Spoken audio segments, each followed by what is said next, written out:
I don't know why, but putting on my shoes seems more difficult lately.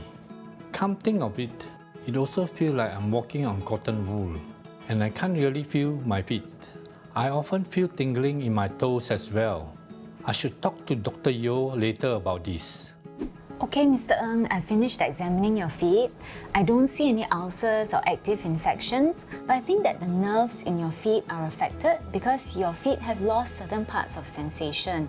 You should see a podiatrist to get a more thorough examination for the blood vessels as well as the nerve supply to the feet.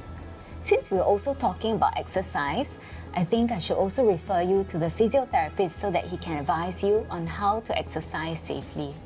Podiatrist, what's that? Physiotherapy? How will this help me?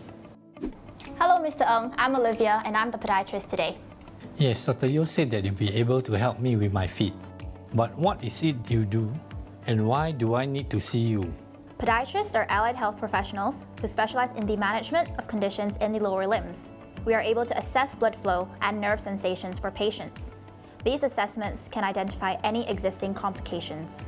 For example, peripheral arterial disease or poor blood flow can occur in the legs. A person with diabetes and peripheral arterial disease may take more than 2 weeks to completely heal a small cut on their foot, while a healthy person may only need 2 days. It increases the likelihood of an infection developing and may require surgery or amputation for treatment. Oh, I see. Are you aware of what's happening with your feet? Dr. Yeo told me my nerves are affected, but I'm not sure what that means. Your assessments indicate that you have diabetic neuropathy, which occurs when diabetes affects the nerves in your feet. It can cause your nerves to be less sensitive, as well as symptoms such as numbness and tingling, which is what you have been feeling. Now, this is a problem because pain is a protective mechanism that warns us when something is wrong. For example, a patient with diabetic neuropathy may step on a glass shard and not realize it. This combination of poor blood flow and lack of early detection may result in a life-threatening infection. To detect wounds or foot problems early, we should check our feet every day. First, we check our nails. Then, we check between the toes. Afterwards, we check the bottom of the foot and the heel area. Look out for any areas of bruising, redness, broken skin, or wounds. It is best to see a doctor early if you have any signs of the above. Lastly, make sure you check your shoes before you put them on. Wow, it's not that difficult to check my feet every day. Yes, I hope what I've taught you will be useful. All patients should also attend their yearly diabetic foot screening so that we can detect problems early. I'm glad I came to see you today. I never knew that no pain does not mean no problem. Yes, that's why you have to be extra careful, especially when you exercise. This is what the physiotherapist will teach you. Hi, Mr. Ng. I'm Jasmine and I'm a physiotherapist here.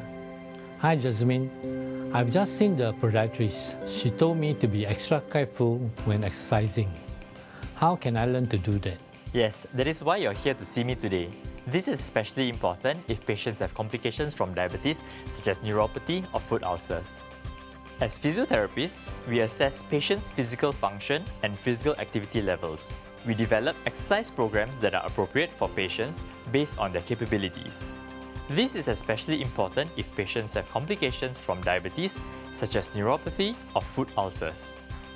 It is recommended to achieve an average of 150 to 300 minutes of moderate intensity aerobic exercise a week. In addition, it is important to incorporate resistance or strength exercises for at least 2 to 3 days a week for the major muscle groups. The choice of exercise would, however, differ from person to person. Adults with chronic diseases, especially diabetes, should exercise regularly and safely.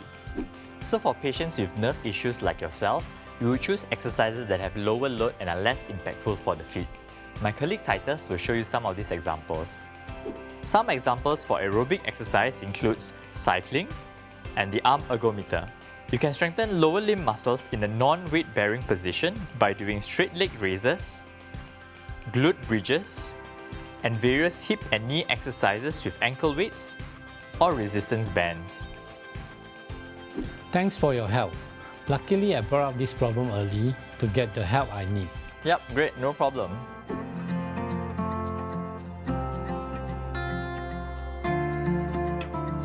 Today, I learned a lot of insight into various areas of diabetic complications, from seeing the doctor, to podiatrists, to physiotherapists. From the doctor assessment, I get to know what condition I'm in now. So the doctor said that I'm having diabetic neuropathy, which is your nerve sensation is very poor, you don't feel the pain and if you're having a cut or this.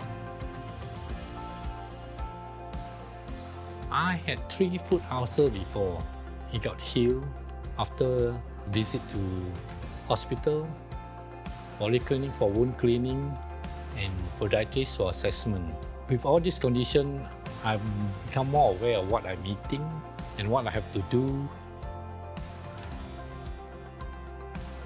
It made me more aware.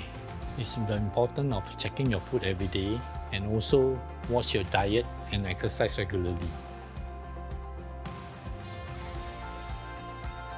Diabetics can be very stressful at times because you have to worry about what you eat, and sometimes you will feel weak and lack of energy, like not doing anything. But you can't be living a sedentary lifestyle with diabetic. You have to be proactive and also take the advice from the various departments that you are referred to.